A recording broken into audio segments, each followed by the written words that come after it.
everybody, welcome back to my channel. I'm Paige, this is Seeking Alexandria, and today, you guys, so excited, we're checking out a new palette. I mean, what else would this bag mean, right? Nothing. We are looking at the new Lime Crime Venus XL palette. I'm really excited to test this out. I've never used anything from Lime Crime, so I'm intrigued to say the very least. This palette has 18 shades. It is $56, and I did buy it from the Lime Crime website. I was going to buy it from Ulta, but I'm pretty sure it sold out or something. I don't remember. But anyways, it is $56, and there's a ton of colors in it. I'm not gonna lie, they're beautiful. I've swatched them all right here. As far as the feel of the swatches, we can just jump right into that. I gotta be honest, they felt really scratchy, and I didn't think that they swatched very well. That doesn't always mean anything. Quite frankly, swatches don't mean hardly anything in my opinion, because just because they feel scratchy doesn't mean they're not blendable. Just because they seem one way on the arm doesn't mean that's how they apply to the eye. And all we really care about is how they blend and buff and look on our actual eyeballs. So none of that really matters. Nothing really matters to me. So in the deets section of their website for this palette, it says this is the ultimate grunge eyeshadow palette. The goddess-worthy palette Venus fans have been longing for. 18 long-wearing shadows, 4 unique finishes, 1 swipe coverage. An epic new take on the palette that started it all with shades ranging from rustic reds, golden roses, berries and pinks to bronze neutrals. Highly pigmented, ultra buttery formulas lay down a supreme color payoff that doesn't fade or fall out. The instant cult classic arrives in a beautifully mirrored gilded pink box, idolizing Venus herself. So it's saying that there are 4 different finishes. There is a matte sparkle, glow, and metallic. So all of the talking and all the BS out of the way, how about we go ahead, we're going to jump into some swatches. Now this is not wanting to focus on camera, just because I'm assuming it's because of that golden metallic. So that's about the best look I can give you at the shadows. Again, this reflective garbage is kind of killing me. Look at that. You can just like see the ring light. It looks like a spotlight moving around. But those are the shadows. And it does come, you guys, I have to be honest about this packaging. It is insanely, like, it feels very nice and it feels expensive. It's very nicely weighted in the bottom of it. Like it just feels heavy. I love the way that this flips back and it doubles back on itself like this. You don't have to bend or crease a palette because it comes meant to do this, which is always nice. I don't ever like that feeling where I'm like bending it backwards. Like I do it, but I just don't like that feeling. And I love that this is meant to do this. It also does, of course, come with a full-size mirror right here. It looks alright. Not the best mirror, not the worst mirror, but pretty clear. And other than that, oh, and these are 0.059 ounces a piece, so they're actually a little bit bigger than a standard Urban Decay, which is great. And overall, I just love this packaging. I think it's absolutely stunning. Alright, so now that that is all done and out of the way, I'm pretty sure that was all the technical pieces. I have not personally experienced, like I said before, these shadows. I haven't experienced anything from this brand, actually. So I'm very excited to give them a look, and I'm hoping that the patchiness and how they appear on the arm is not indicative of anything else. So let's go ahead, we're going to do the swatches, but just judge them lightly because that's how we judge swatches on my channel. Channel swatches. Swatches on the arm, swatches on the hand, they're not meant to be what you think of a palette. So let's just go ahead. I'm going to show them to you just so you can see the colors, and then we're going to start using some of these bad boys. First up, we have Eden, Love, Passion, Fresca, Inspire, Idolized, Aphrodite, New Classic, Burnt Gold, Flora, Gallop, Celestial, Ethereal, Triumph, Supreme, Blank Canvas, Botticelli, and Goddess. And that rounds out the entire palette. So you guys, I am super excited to try these out. I think I'm gonna start with probably one of my favorite colors in the palette. I'm obviously gonna go for something that's a little bit pink toned. I don't know why I would think that, given as that the whole tone is some form of pink, but I'm obsessed with this Goddess shade right here. It is actually the very last shade you saw swatched on my hand. There we go. I love this shade. I'm not going to lift the palette up anymore and show you. I'll tell you the name, but it's not working out because the reflection is killing it. So why is there so much setting powder on this? You guys, I spilled my setting powder this morning and it went everywhere. It was great, really. It was awesome. So we're going to start off. This is, of course, our Morphe Y17, and we're going to start by fluffing that Goddess shade right on into the crease. Oh, wow. That's a beautiful color.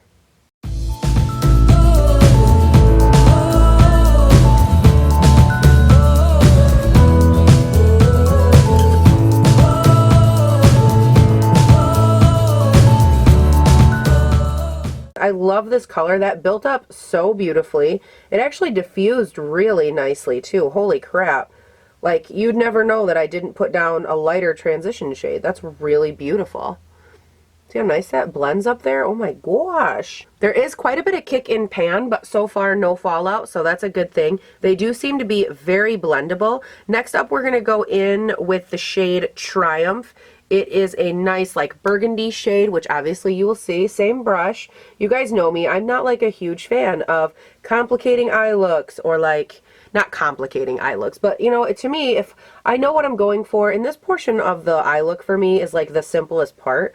So I'm always like, why make it harder than it needs to be? I just, no thank you. I want like one brush that can do multiple things, and then boom, I just want to like build up that crease, and I only need one brush for that. And I know that so many people might disagree with me, and that's totally fine. You do you, I'm gonna do me. That is absolutely beautiful. All right, next up, I think we're going to go in with the shade Botticelli. It is the darker purple. We're going to take that on the tip of the same brush and just be really mindful to tap it onto our outer V. And again, a lot of the techniques and stuff that I talk about are because I use the same brush. If you were to keep changing out brushes, you might not have to do the same things I do or the same steps. I just like doing it this way. I feel like I have a lot of control with this brush, even though it's like a bigger fluffy crease brush. And I like it, so that's why I use it. But again, you don't have to use these brushes. You could be a little bit more ham with this color if you went in with a different brush. Totally up to you. I prefer to take a little bit at a time and just keep building because I love that look. Now I will be working to fold a little bit darker, a little bit more of that color there relatively soon, but I want to switch and go in and start work on this inner eye area. That's the shade Love. It's the second shade in the palette. That's beautiful. Maybe we'll go ahead and we'll pop that into this inner portion right here. I am going to go in with a glitter glue. You guys know my deal. I've explained this in umpteen videos, but if you are new, my lids do not like it when I go in with like a wet shimmer. They just don't like it. I can try it with my finger first. Actually, let's go ahead and do that just to see how the shade performs. But typically 9 times out of 10, my eyelids are very textured and they just prefer it when I go in with a glitter glue. It makes it a lot easier for everyone. So, but let's go ahead and we'll try this first and see how I feel about it, because who knows, it could be perfect. See, that is very pretty. I don't think that I'm getting like as intense as I could, so I am going to try that glitter glue real quick just to see if I can intensify it a little bit, build it up, and kind of work with it from there. So I'm just going to take a little bit of the Too Faced glitter glue. This is what I use. I also have the one from NYX. It's very good and much more affordable. So I'm just going to take a little bit of this on my finger. You guys, when it comes to the eye look I'm doing right now, I want like a really deep but sultry looking eye. I don't want it to look super structured. That's not the look I'm going for. Otherwise, I would do that cut crease thing that I showed you guys a few days ago or a week ago. But we're just going to go in and I'm just going to pat that glitter glue all in this area right here. And while it's still tacky, I'm going to go back in with my finger and I'm going to apply that shade over top. And do you see how much more like beautiful and just intense that turns out to be? I don't know, it's just, it works so well for my eyelids, and I honestly think it's just because they are super duper textured, and I just think that it helps really grab the product instead of it like flaking all over the place. It's just a matter of terrain, really.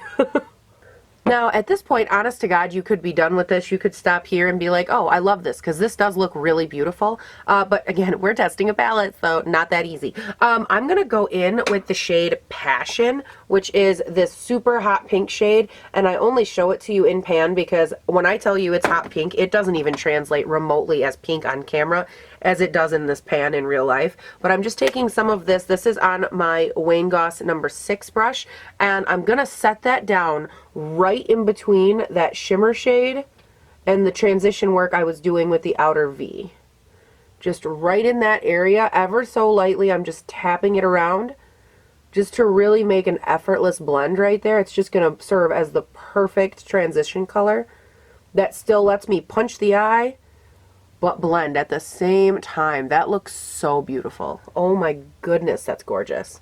Now I went ahead and I wiped this brush off just on my hand so there's no additional product on it, or no other product on it, this Wayne Goss number 6 brush. I'm going to dip back into the shade Botticelli, And I'm going to pick up some of that product and I'm going to work on deepening this outer V area right here.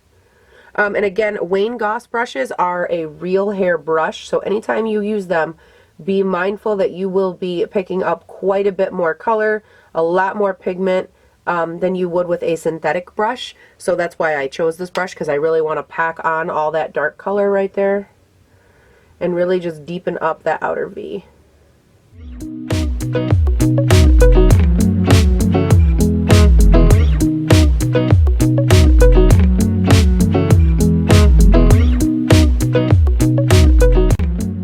Just like that, and you can still kind of see that nice hot pink kind of peeking through. You can still see the shimmer, and then you can see obviously how good and deepened up it is. Wow, that is stunning. And look at the way that it, obviously right now, guys, come on, we're not judging it yet, but you can see the way that it, like, let me just get this eye in frame, how it pulls that eye up and back, and it just really opens that whole space, versus this side where it's like, meep, meep, like it's just tiny little area versus like, bam! You know what I mean? Okay, and P.S. you guys, this eye still leaking like crazy. Ah.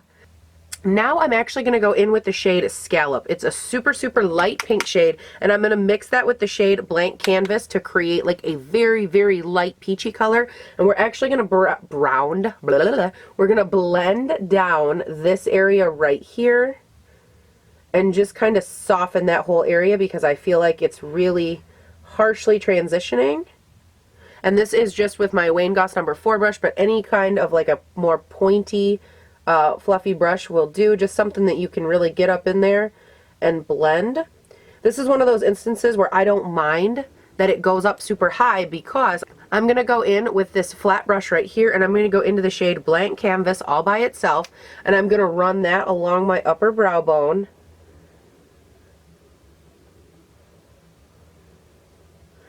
Just to prep that whole area for highlight, because I want it to be as smooth as possible. So I just want to give it a little natural highlight before I go in with an actual highlight. So by doing that, do you see how soft and like blended that made that whole area look? Now when I go in there and I put my pop of highlight on top, it'll really emphasize it, and it'll give it that much more like, instead of it just sitting on top of those other colors. It'll make more sense when I do it, I promise. Wow, you guys, that looks so pretty. I'm low-key, not low-key impressed right now. Now, you guys know when it comes to the lower lash line, I'm a lot more lackadaisical, but for this one, I kind of want to have a little bit of fun just to juxtaposition. Blah, blah, blah, blah. You ever get that feeling that you're just like, you don't have any words left? Like I'm... Okay, camera. Focus on the page. The page is right here. Okay, so for the lower lash line, I'm thinking I want to go into that hot pink shade Passion, and I really want that to stand out on our lower lash line, because let's face it, the upper lid is beautiful, and it's nice, and it's deep, and it's smoky, and it's sultry, but it doesn't have a lot of pizzazzle happening. So we're going to go in with that hot pink shade Passion, and I want to run that on the lower lash line. I want to start by keeping it tight up next to the lashes, and then we're kind of just going to decide from there where we go with it. Next up, we're going to go in with a wiped off, cleaned off number 6 brush, again, the Wayne Goss brush. I love this brush so much because it's flat, so I can get in there and really smoke that area out. Side note, it looks a little darker on camera. I effed up and picked up, I have 2 smudger brushes. One was clean, one was not. And I thought I picked up the clean one, and I did not. So it does look a little bit darker, but that's all right, because we're going to run a darker color in there. But first, before we do that, I want to go in with the shade Flora. Do you guys see, like, I don't think it's going to show up on camera. Yeah, that's smart. It's so, like, it's almost like a pink orange, and I want to run that under that hot pink shade just to kind of, whoa, there you go. There's a pop of color. Hello, that's the pop of color I was looking for. Dang, girl. Do you guys see that? Oh my gosh, that's so beautiful. All right, now I am going to go back in with that smudger brush, and we're going to go tight to the lash line with the shade Supreme, which is just another purple shade in the palette. It is actually, here, I'll hold it up. I don't know if it'll show it on camera. This is the shade I'm going to go in with. This is the shade we put on the outer V. So I'm going to keep this one tight to my lower lash line, but it's not going to be quite as dark as this. I might run this shade really tight out in the lower lash line, but I really want the bulk of it to be that Supreme shade, because I feel like it's going to be a nice, soft, more smoky, sultry look. There. Just a little something like that. I think that that actually looks quite nice so far. Look at all this. You guys, and the only reason that there's really any fallout right here was from that shimmer shade I put on the inner eye, which isn't super uncommon. Those shades are meant to be a little bit, you know, thicker. They're going to have a little bit more fallout. They're going to have a little bit more oomph to them just because that shiny, beautiful metallic-y, that's built into the shadow. So that's not uncommon. That's why we have all this bake. But as far as all the other shadows, there is literally not one drop of fallout from any other shadow, and there's very little from that shimmer shade. So that's actually really enjoyable. Woohoo, you guys, that like, is that not the trippiest thing? Like, normal, or well, brow and normal. Bam! Like, that is the trippiest thing. Okay, I will be right back. I'm going to finish up, and I'll come back on and give you guys some final thoughts. Alright guys, I obviously went ahead and got everything all finished up. This eye is definitely leaking a ton, so if they look a little bit funny, that's why. If not, pay no attention. But you guys, I have to be completely honest, this is such an easy palette to work with. What I was thinking about actually while I was like finishing up this eye, finishing up my other face makeup, was the way that this palette would lend itself to a lot of beginner people. I feel like this palette would actually be amazing for someone that's like maybe not sure, someone that wants a lot of different finishes, definitely not someone that wants a lot of color variety. Like, you have to want this very pinky, you know, very pink purpley kind of collection for this to be something that's right up your alley. But I do think that it would give you a ton of different ways that you could learn to manipulate multiple finishes. You could learn what looks best on your eye as far as, you know, color, shape, where to put what. I think that that's really important as far as like getting to learn about eyeshadow. I think the mattes in here are absolutely stunning. Again, I worked with like 1, 2, 3, 4, 5, 6. I worked with probably 6 of the matte shades in here, just building them up, playing with them, smoking them out. They are stunning. Overall, you guys, I definitely recommend this palette. I love it. I think that Lime Crime, if this is what their shadows are like, I am definitely glad that I have introduced myself to them, because hello, I love you. Overall, you guys, this palette gets my big old thumbs up, and I hope that you enjoyed it. If you are curious about what's on my highlight, that is the Amrezy highlight. What is on my lips? That is the nude lipstick from Physicians Formula, which, by the way, I keep a nude lipstick in my pocket, fun fact, because I always need a nude lipstick. And let's face it, when you have this eye, you need something a little bit more calm going on down on the lipple region. I mean, you don't have to, but I do. So, you guys, thank you so much for watching. I really appreciate it. As always, you guys are fabulous, and thank you for staying here and for allowing me to do stuff and be weird and just hang out with you guys. I love it so much. I wouldn't trade it for anything. So, you guys have a great day, night, weekend, whatever it is when you're watching this, and I will see you in the next one. Boo! Do do do do do. Lime Crime. Hello. It's me, Venus.